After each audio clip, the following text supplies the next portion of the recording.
जय सोमनाथ, जय श्री कृष्ण। आज हूँ तमने आखा पेटना ब्लाउजनु कटिंग करता शीखवाड़ीश।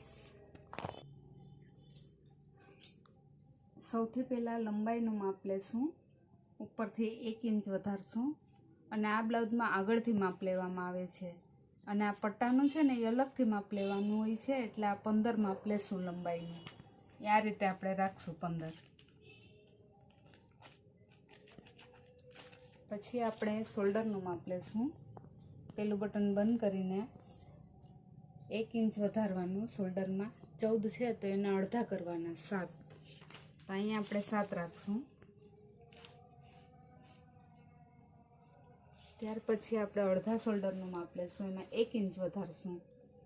1 इंच वधार्युं एटले 4.5 थया, तो आपणे अहींया 4.5 लेवानुं। 4.5 एटले 4.5 ने 5 ए बेनी वच्चे पॉइंट राखी अने अहींया पॉइंट करवानो।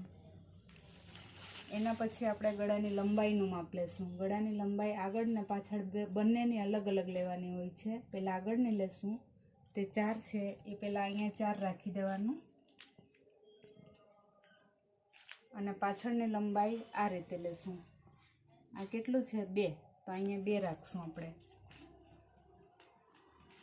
अहींया गोळाई शेप आपशुं अने आखा पेटना ब्लाउजमां 3 जातना गळा होय, चोरस, गोળ अने आवुं वी शेपनुं। तो आ रीते आपणे वी शेप अहींया करशुं। ए पछी आपणे बाई गाळानुं माप लेशुं। बाई गाळामां उपरथी 1 इंच ऊंचું अने नीचेथी 1/2 इंच उपर लेवामां आवे छे। आ 6.5 छे ने मापमां, तो एनाथी 1/2 इंच उपर एटले 6 माप लेशुं आपणे अहींया। ए अहींया ज्यां शोल्डरनो पॉइंट कर्यो होय त्यांथी ज लंबाईमां 6 ए पॉइंट करशुं, सीधो લીટો करीने।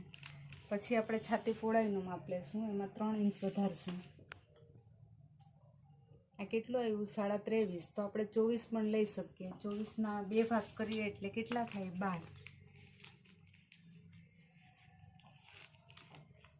અને અહીંયા 12 આવ્યા હોય ને એટલે કમરે છે ને એના કરતાં 1 ઇંચ ઘટાડી દેવાનું, એટલે 12 હતા તો આપણે કમરની પહોળાઈમાં 11 રાખી દેવાના અને પછી ક્રોસમાં માપ લઈ લેવાનું, કેમ કે અહીંયા આગળ 2 ટક્સ હોય ને એટલે એનું માપ મેજર ટેપથી લેશો તો બરાબર નહીં આવે, એટલે જેટલું છાતી પહોળાઈ હોય એનાથી 1 ઇંચ ઘટાડીને જ રાખી દેવાનું।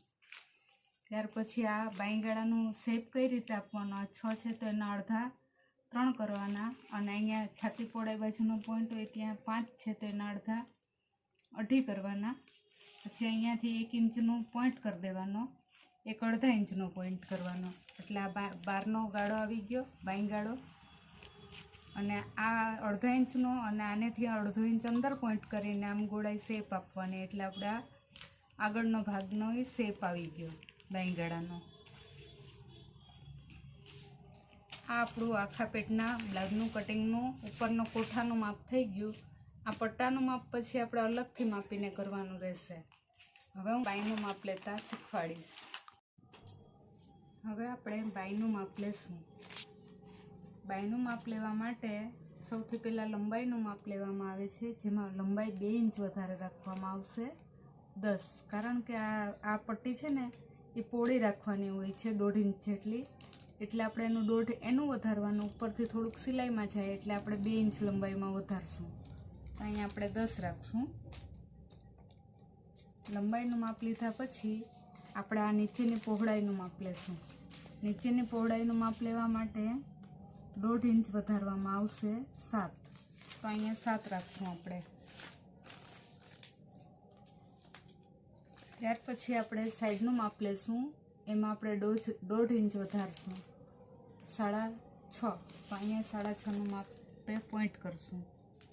એ પછી આપણે ઉપરની પહોળાઈનું માપ લેશું, એમાં આપણે 2 इंच વધારશું। ગોળાઈનો શેપ આવે એટલે 1.5 इंच વધારે જોઈએ અને ઉપરથી હાથ જાડો હોય અને નીચેથી પાતળો હોય એટલે અહીંયાથી પહોળાઈ થોડીક વધારે હોય, એટલે 2 इंच વધારીએ તો 9 થયું। તો આપણે આ જે સાઈડનો પોઈન્ટ કર્યો હતો ને ત્યાં 9નો પોઈન્ટ કરી 9 જેટલો પોઈન્ટ લઈ અને પછી આ ક્રોસ જોઈન્ટ કરશું આપણે। ત્યાર પછી આપણે આ બાંયગાળાનો આમ શેપ ડાયરેક્ટ લેવો નહીં ફાવે, એટલે આપણે પહેલાં 2 इंच જેટલું સીધો લીટો કરવાનો અને લંબાઈ જ્યાં પોઈન્ટ કરો તો ત્યાંથી પણ 2 इंच જેટલો સીધો લીટો કરવો। પછી આની ગોળાઈ આ રીતે આપવાની, એટલે એક શેપ થઈ ગયો અને બીજો શેપ લેવા માટે પાછું આપણે આ જે પોઈન્ટ કર્યો હોય ને સીધો 2 ઇંચનો ત્યાંથી જ આમ ગોળાઈ આપી અને આ 2 ઇંચનો આવે ત્યાં પૂરો કરી દેવાનો. આ રીતે આપણે બાયનું કટિંગ થશે. હવે આપણે આ બેલ્ટના માપ લેશું.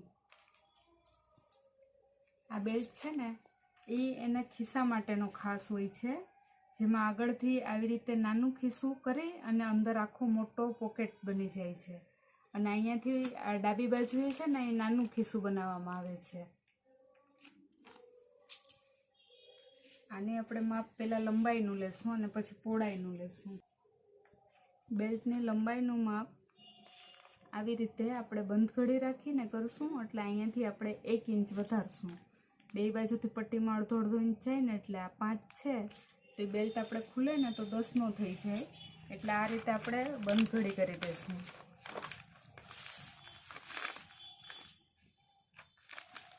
અને આ બંધ ઘડી છે ને એ આપણે અહીંયાથી 5 કરશું. આ રીતે 5 કરી અને પછી આની જેટલી પહોળાઈ હોય ને એટલી પહોળાઈનું માપ રાખશું. આવી રીતે પણ કરી શકાય. 1 ઇંચ વધારી અને આ રીતે આપણે ફરતું બેલ્ટનું માપ લઈ શકીએ. 38 છે તો 38નું અહીંયાથી બંધ ઘડી છે એટલે 38ના 2 ભાગ કરીએ, 19 38 થાય. એટલે આપણે આ રીતે માપ લેશું અને અહીંયાથી આપણે થોડોક બેલ્ટ ઘટતો હોય તો આપણે આ રીતે ત્યાં જોઈન્ટ કરી શકીએ.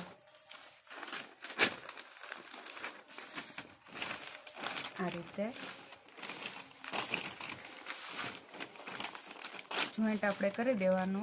એ તો કાપડના ટુકડા વધ્યા હોય તો પણ આપણે એ રીતે જોઈન્ટ કરી દેવાનો. 38 છે તો એના અડધા આપણે 19 લેશું. આ રીતે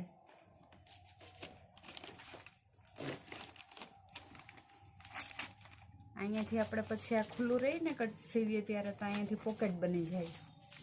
બસ આ રીતે આપણે બેલ્ટ તૈયાર કરશું.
આ આખા પેટનું બ્લાઉઝ કટિંગ કરવા માટે આપણે 1.25 મીટર જેટલું કાપડ જોશે. આ રીતે 2 ઘડી કરવાની.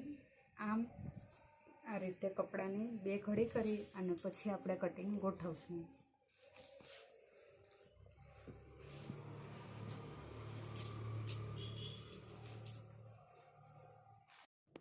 આ બ્લાઉઝનું કટિંગ કરવા માટે આપણે આ બંધ ઘડીએ રાખવાનું રહેશે. પાછળનું ગળું, આગળનું ગળું બંધ ઘડીએ આવે તો પણ ચાલશે અને ખુલ્લી ઘડીએ ચાલશે. પછી આ ખુલ્લી ઘડીએ જ કટિંગ કરવાનું રહેશે, કેમ કે આગળ ગાજ બટનનો ભાગ આવે ને એટલે. અને આ બેલ્ટનો ભાગ અહીંયાથી આપણે જેટલો જરૂરી હોય એટલો લઈ લેવાનો અને આ બાયનું માપ આ રીતે રાખી દેવાનું. આ કાપડ આપણે અત્યારે 2 ઘડીએ છે એટલે આપણે આ બધી બંધ ઘડીએ નીકળશે એટલે ડબલ થઈ જશે. આ રીતે આપણે કટિંગ કરવાથી આખા પેટનું પૂરું કટિંગ થઈ જશે.